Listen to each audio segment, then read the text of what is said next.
Good morning. Ako po si Winston John CASIO. Ako po yung nagsisilbi bilang Chairman of the Board ng Philippine Organization for TLE and TVL Educators, Inc. Likewise, ako rin po ang President and CEO ng Philippine Continuing Professional Development Training Center na siyang ating CPD provider para sa CPD program na ito na nakalaan para sa mga registered nurses. Ako rin po ay mayroong consultancy or technical advisorship sa Office of the President, primarily for the Presidential Anti-Organized Crime Commission, wherein I serve as a senior technical advisor for what is dubbed as Serious and Organized Crime Threat Assessment. For this afternoon, for this day, depending on what time of the day you're watching this particular video, in as much as this is a self-paced program, so your viewing of the subject matter is dependent on your availability. So good day. So let me rephrase that. It's a good day. Ang atin pong topic para sa araw na ito ay ang ASEAN integration and its effect relative to professional advancement. So there are certain key terms that would emerge as we proceed with this discussion. Key terms like the Continuing Professional Development Law, key terms like the Philippine Continuing Reference Framework, key terms like the ASEAN Qualifications Reference Framework, as well as ASEAN integration, ASEAN 2025. So let's keep that in mind as we proceed. Okay, so as you would imagine, despite the pandemic all around us, the Philippine economy remains afloat in as much as the economic fundamentals of the Philippines remain stable, remains rigid throughout the years. So makikita po ninyo na magmula noong panahon ni Presidente Gloria Macapagal-Arroyo hanggang sa panahon ni Presidente Benigno Aquino at ngayong panahon ni Presidente Duterte, all our economic fundamentals are strong. In fact, the economic fundamentals that remain strong is not only good in as much as the Philippines is concerned, but likewise in the entire ASEAN region. So in the ASEAN region, we've got 11 countries that remains dynamic, no? At an average rate from 2007 until 2015, the annual growth rate of the ASEAN economy was 5.3%. The Philippine economy grows at an average of 6.6% at an average per year. So medyo malakas po ang economic fundamentals natin dito sa buong ASEAN economic region. It remains highly competitive. So kung titinan po ninyo yung mga figures na nandyan sa inyong mga screen, that's how good the economic fundamentals of the entire ASEAN region remains.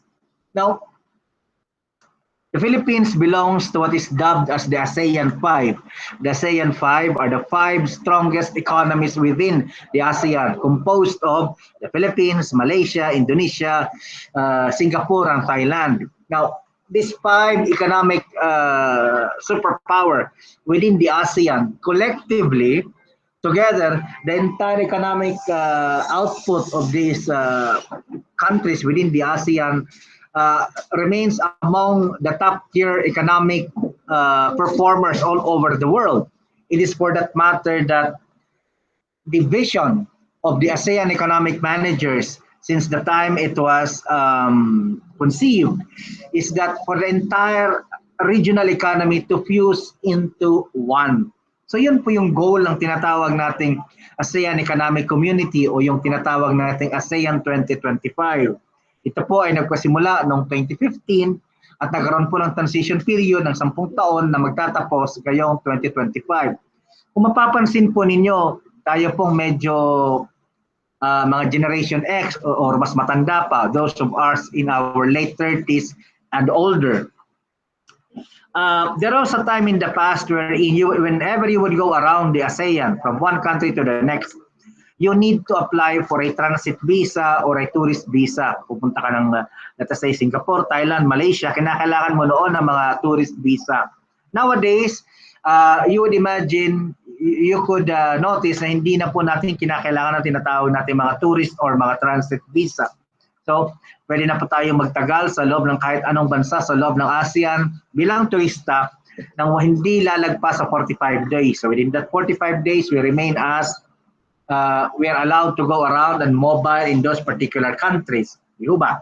Now, likewise, in some professions, meron na rin pong mga pagluluwag na tinatawag, meaning to say that some of these countries are able to accept Filipino workers in certain professions na medyo mayroon ng pagluluwag. Bakit nga po?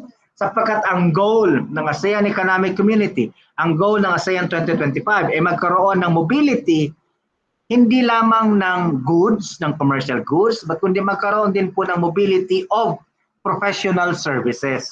Ngayon dito po mahalaga ang usapin ng continuing professional development. Para sa marami, sa hindi pa masyadong nakakaalam, sasabihin nila, ang CPD ay isang pahirap sapagkat ito ay isang requirement para para ikaw ay makaparenew sa inyong lisensya.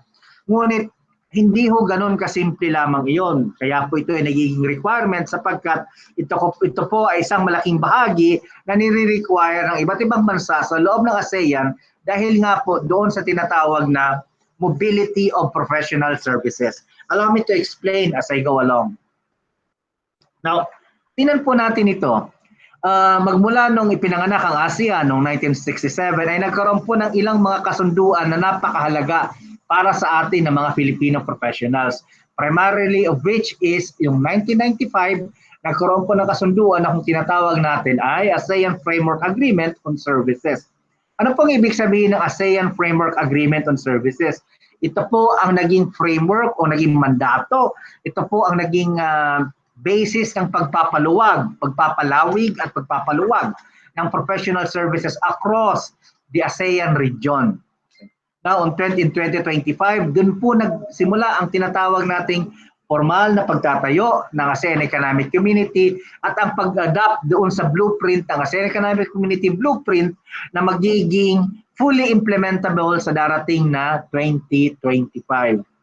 Ano po ang blueprint na tinatawag?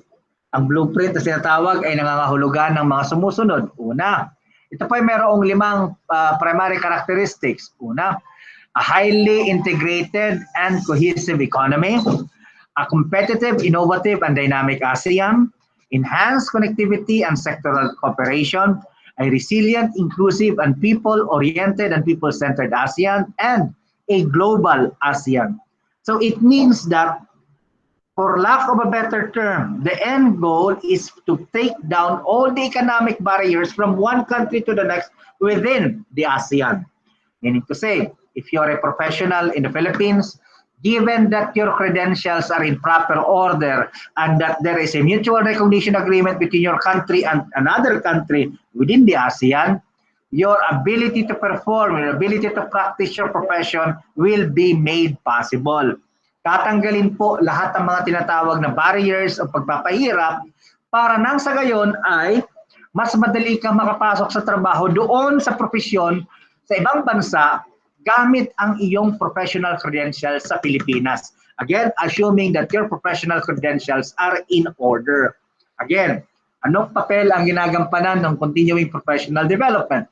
Malaki. Sapagkat sa buong mundo, ang CPD po lamang ang ating framework na magagamit para magkaroon ng tinatawag na professional enhancement. As you see, there are 2 ways to do professional development. Yung isa at pinakamadaling professional development mode na modality ay yung academic professional development. Kapag ikaw ay nagtapos ng bachelier, ng bachelor's degree, you proceed to a master's degree until you proceed to a doctoral degree or a postdoctoral degree, fellowships, and so on and so forth. Yan ho ang pinakamadali. Yan ang formal na professional development. Yung medyo informal ay yung sa pamamagitan ng pag-attend ng mga professional enhancements via seminars, workshops, conferences, publications of your academic research and the like. Those are just some of the examples. So, meron ho tayo yung 2 modalities o pamamaraan kung paano magkakaroon ng professional development.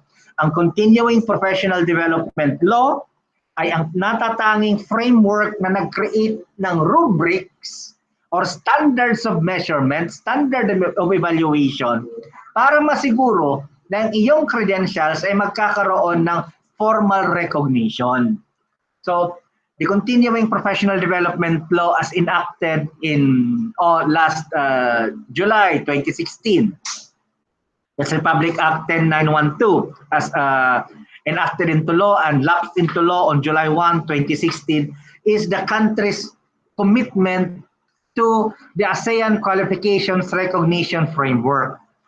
Ang CPD law po, ang CPD na sinabatas sa Pilipinas ay hindi lamang po pinapairal dito sa ating bansa, kundi sa lahat ng mga bansa sa loob ng ASEAN at maging sa ibang mga bansa katulad ng Australia, Amerika at maging sa ibang regional economies katulad ng European Union. So ibig sabihin, ang CPD ay hindi po isang pahirap na basta na lamang naisip ng ating gobyerno, kundi ito po ay isang commitment na naisip ng buong ASEAN. Nang sa gayon, lahat ng professionals sa loob ng ASEAN ay fully prepared, fully credentialed, at ang kanilang credentials ay formally recognized na tinatawag. Now, balikan ho natin yung tinatawag nating AFAS sapagkat dito po nakaugat ang CPD. Ang AFAS po, again, as I stated earlier on, is the primary agreement entered into by the 11 member nations of the Association of ASEAN Nations, primarily to ensure that magkakaroon ng mobility of professional services, not only mobility but recognition of these credentials. Meaning to say, na kung ikaw ay Filipino teacher, o kaya ikaw ay Filipino nurse, ikaw ay Filipino architect, okay. Kung ang iyong credentials na kinabibilangan ng iyong bachelor's degree, kinabibilangan ng iyong lisensya, kinabibilangan ng iyong mga postgraduate degrees ay in proper order, yan po ay bibigyan ng karampatang recognition ng iba pang mga bansa sa loob ng ASEAN. In fact, the other week, nakita po natin ang PRC ay nagkaroon ng recognition ng tinatawag nilang ASEAN Chartered Professionals. Hindi ko matandaan kung yung last week ba ay sa engineering profession or sa architectural profession, pero ang layon po ng AFAS na siyang pinapatupad naman ngayon sa Pilipinas ng CPD at saka ng Philippine Qualifications Recognition Framework or yung Republic Act 10912 at yung Republic Act 10968. Ang lahat pong ito ay nakaangkla doon sa AQRF, ASEAN Qualifications Recognition Framework, that would recognize the credentials of professionals from one country to the next in creating what is known as ASEAN Chartered Professionals. So ngayon po, kung titinan po ninyo yung inyong mga lisensya, yung inyong professional identification card, nakalagay po doon ay Juan de la Cruz, profession, date of birth, validity of the license, and so on and so forth. Hindi po nakalagay doon yung tinatawag natin PQF, yung inyong Professional Qualifications Framework level, yung PQ level. Ano po yung tinatawag nating Professional Qualifications level? Ganito po yun.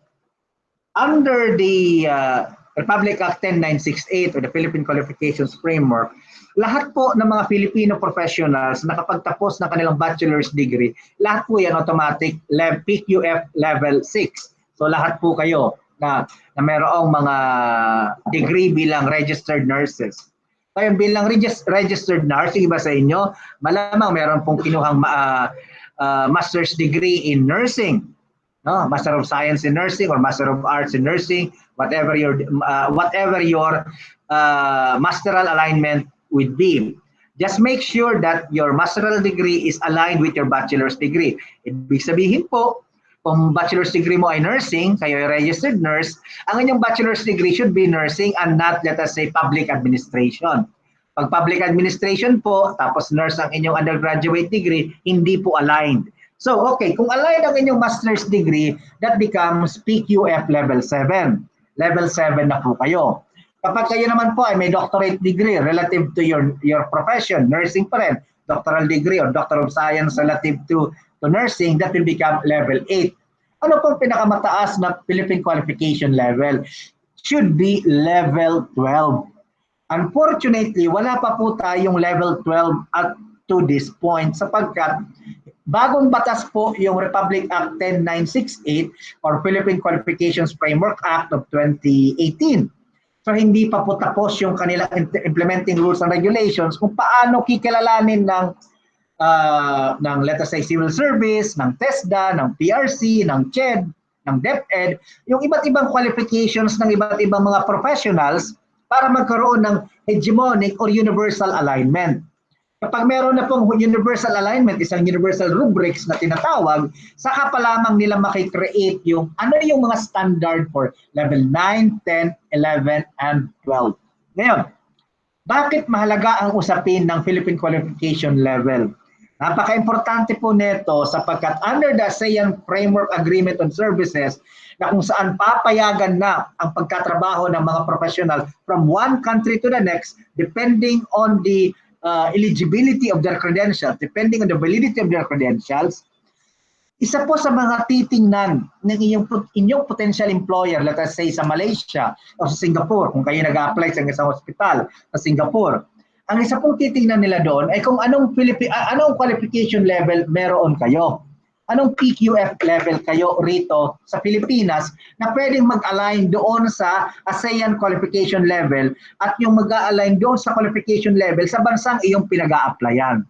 So syempre po, the higher your qualification level is, the more competent you are, the more qualified you are, then the more marketable you are in your application process. Ganun po ka-importante yung PQF level na iyan. So, itong CPD, lahat ng mga CPD programs hanggang level 6 pa po lamang. So ngayon, kayo ay kumukuha ng mga CPD programs, hindi lamang sa PCPD Training Center, malamang sa inyong APO, sa inyong professional organization, which is the Philippine Nurses Association, at sa iba pang mga private providers.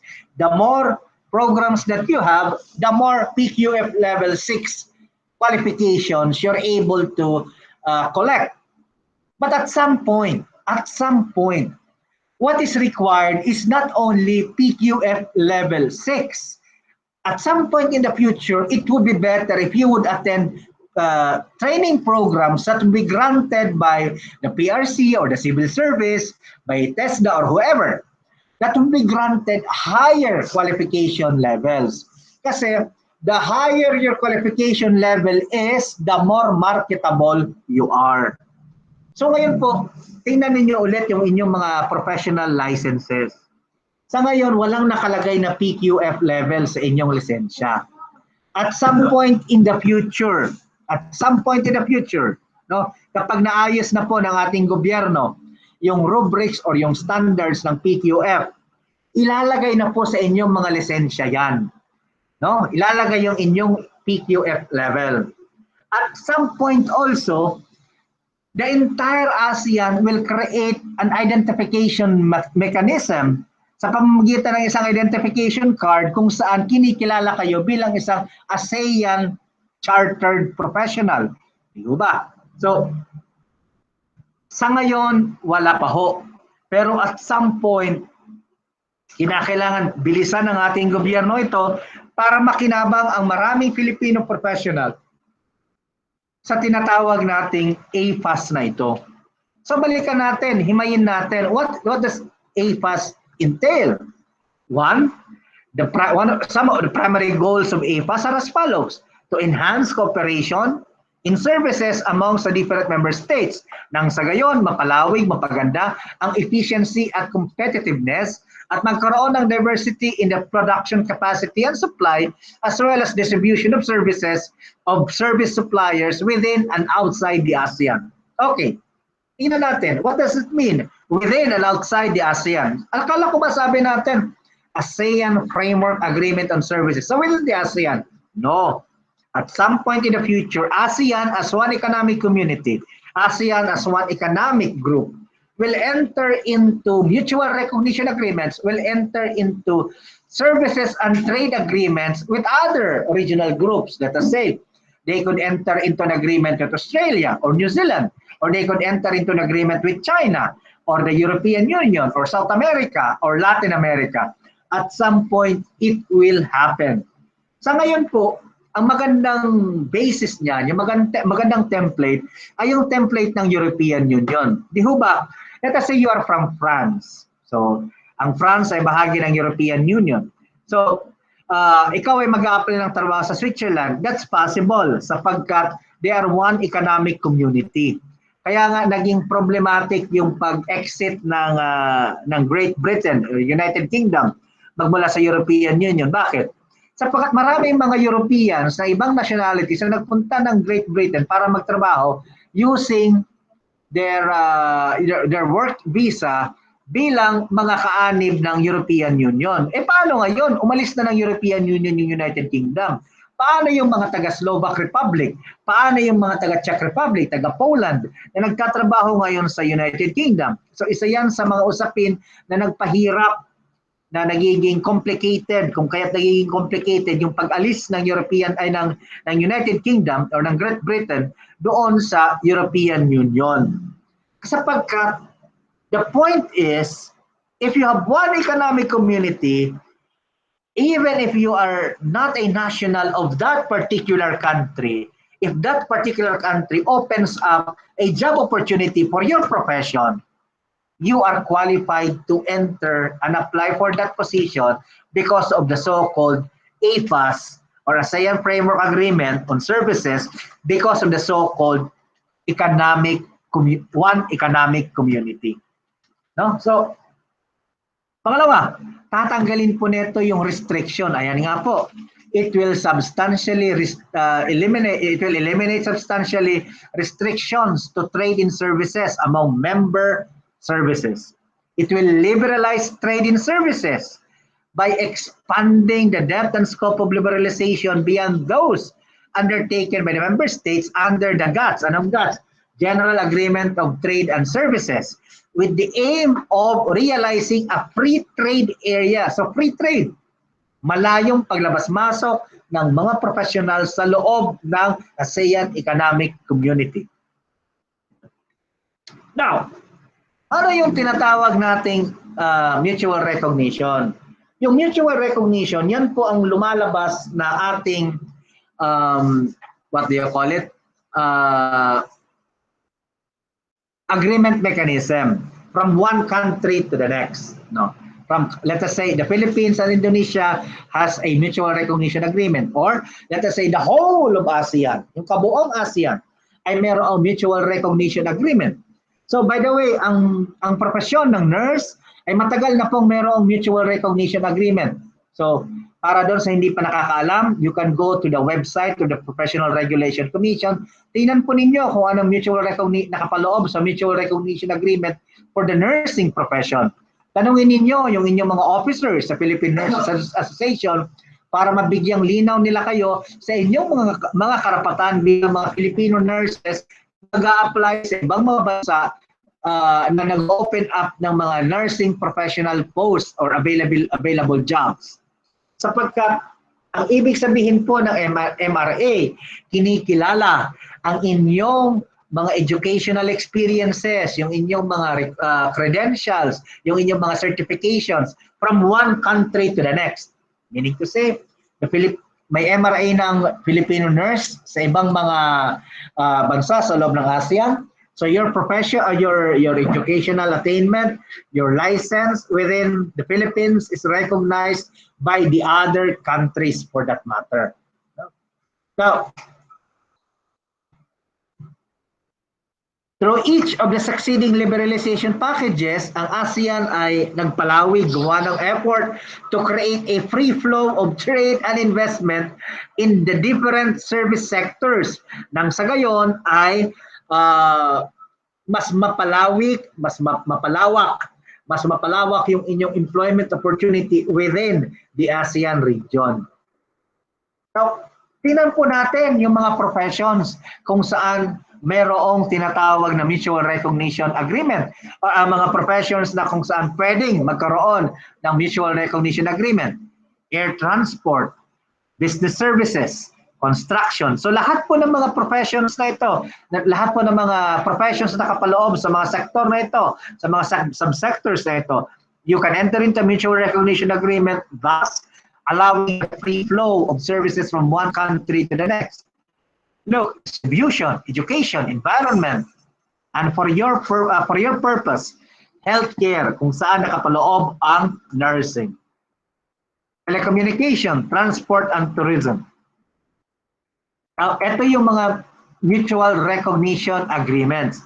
The goal of the MRA is to facilitate the flow of, as we said, foreign professionals taking into account your relevant domestic regulations, meaning to say, kung anong mga batas sa Pilipinas that would entail that your licenses are valid, dapat masunodin nyo. Tapos kayo ng bachelor's degree, nakapasa kayo ng exam, meron kayong lisensya. At nakakapag-renew kayo ng inyong lisensya through the continuing professional development programs. Ito na po ang mga MRAs. Makikita po ninyo, 8 of December 2006 pa po, nagkaroon na ng mutual recognition agreement for nurses. So matagal-tagal na rin po, more than 15, almost 15 years. So darating na Disyembre 8, 2021, 15 years na po may mutual recognition agreement for nurses. Meaning to say, there should be nothing to prevent your profession from entering into job opportunities in other countries within the ASEAN. Ito po yung ibang mga professions na meron na pong mutual recognition agreements.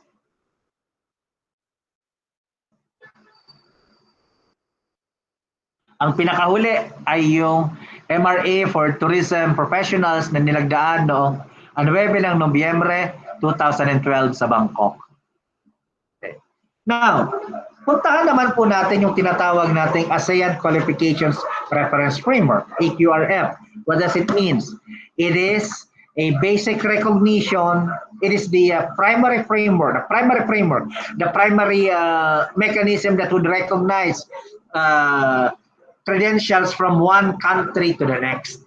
Yung AQRF po ang nag-set ng rubrics o ng standards kung paano magkakapare-pareho, paano magkakaroon ng alignment of credentials, alignment of competencies. Bakit po? Although there are some universal subjects, I would imagine. I'm not a nurse. I'm not a registered nurse. Let us say that I would imagine that there are some universal courses or universal subjects that may be found in the Bachelor of Nursing degree in the Philippines and the Bachelor of Nursing degree, let us say, in Singapore. Nonetheless, despite their commonalities, there will also be differences. And likewise, there will be differences also in internships. There will be differences in fellowships, I would imagine. So the goal of the ASEAN Qualification Reference Framework is to create the template, to create, for lack of a better term, the reference framework that would recognize the competencies from one country to the next. Ano yung commonality ng mga ito? So yun po yung AQRF natin. So sa AQRF, kasama po dyan yung education at saka training sectors. Meron pong 8 levels of complexity yung learning outcomes based sa knowledge and skills at saka application at saka responsibility na tinatawag.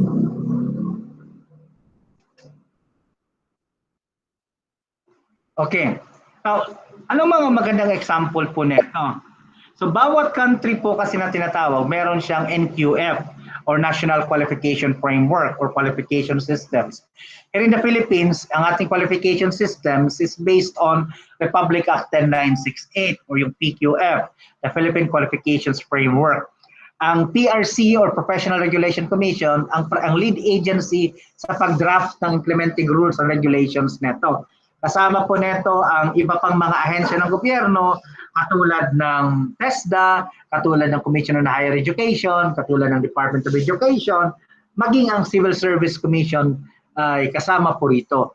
So ang kanilang mandato ay napakahirap, napakakomplikado sapagkat kinakailangan ma-align nila yung mga requirements of competencies relative to one particular practice of the profession. Example po, if you are a registered nurse, the practice of the profession of registered nurse varies from one mode of employment to another. So I would imagine mayroong mga salient differences, may unting pagkakaiba between private and public practice relative to the profession of the registered nurse, the profession of nursing. So the goal of the Philippine Qualifications Framework is to create one reference mechanism, one qualifications mechanism wherein mag-a-align, pagsasama-samahin at mag-a-align. Napakahalaga po niyan sapagkat mahalaga sa hiring, mahalaga rin po sa compensation. For example, if you are applying as a registered nurse in a public hospital and you come from a private hospital, so dapat yung qualifications mechanism should be the same. Vice versa, kung ikaw naman po ay galing sa public, lilipat ng private, dapat ganun din po. Now, naging complicated po yan, for example, noong sa profesyon po ng mga teachers. For example po, nang may patupad yung senior high. So, mayroong mga nagtuturo sa basic education na lumipat ng higher education at vice versa. Meron naman nagtuturo ng higher education na lumipat ang basic education. Doon po sa kanilang pinanggalingan, meron na silang certain qualification level. Let us say sa DepEd Teacher 3 na siya. Lilipat siya ngayon doon sa isang state university. So dati, Teacher 3 na siya, 3 ranks higher, biglang paglipat niya ng higher education, bigla siya naging Instructor 1.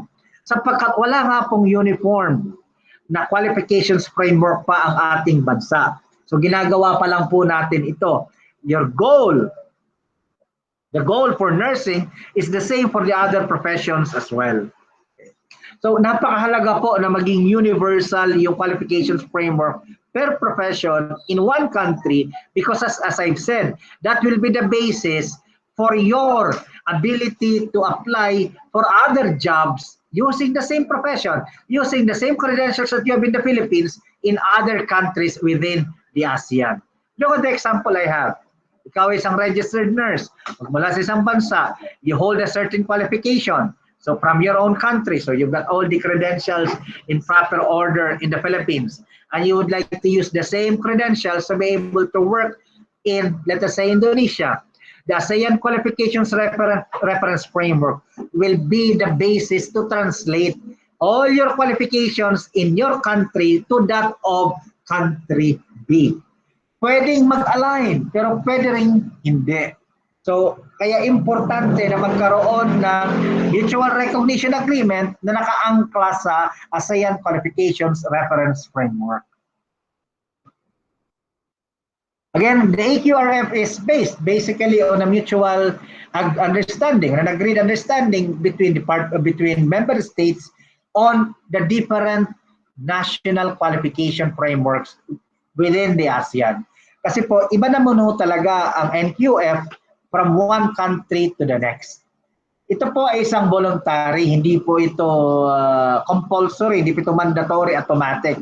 It invites voluntary agreement from one country to the next, and it does not require changes to the NQF from one country to the next.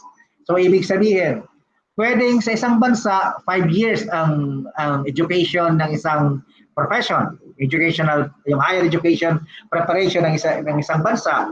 Sa isang bansa naman 3 taon. Hindi ibig sabihin na pupunuan yung pagkukulang. Hindi. Titignan na lamang po kung ano yung content ng itinuro ng training ng isang bansa at kung ito ba ay mag-a-align doon sa content naman ng training at competency ng isa pang bansa.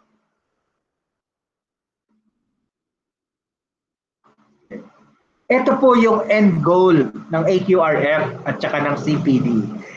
So, ang hinahabol po natin dito yung tinatawag na MNP, the Movement of Natural Persons, that would allow the different professionals to work all across the ASEAN.